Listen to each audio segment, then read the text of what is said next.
ایک نئی اصطلاح آئی، امر بالمعروف اور نہی عن المنکر.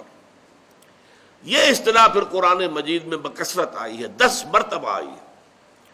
امت کا مقصد وجود اسی اصطلاح کے حوالے سے بیان ہوا.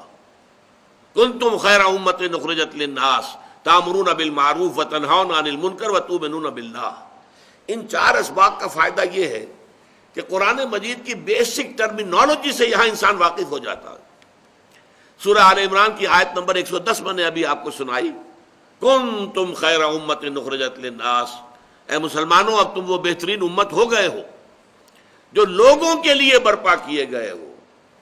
دوسری قومیں اپنے لیے جیتی ہیں، اپنی بلندی، اپنی عزت، اپنی شان و شوکت، اپنے ہاں بہتر سے بہتر حالات پیدا کرنا، یہ ان کا مقصود ہے. تمہارا مقصود ہے لوگوں کو نیکی کا حکم دینا، بدی سے روکنا. ہم تو جیتے ہیں کہ دنیا میں تیرا نام رہے، کہیں ممکن ہے کہ ساقی نہ رہے، جام رہے. تمہیں دوسروں کے لیے کام کرنا ہے. کنتم خیر امت اخرجت للناس تأمرون بالمعروف وتنہون عن المنکر وتؤمنون باللہ.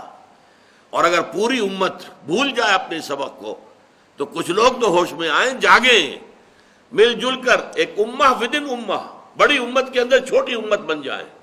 وَلْتَكُن مِّنكُمْ أُمَّةٌ يَدْعُونَ إِلَى الْخَيْرِ وَيَأْمُرُونَ بِالْمَعْرُوفِ وَيَنْهَوْنَ عَنِ الْمُنكَرِ وَأُولَٰئِكَ هُمُ الْمُفْلِحُونَ.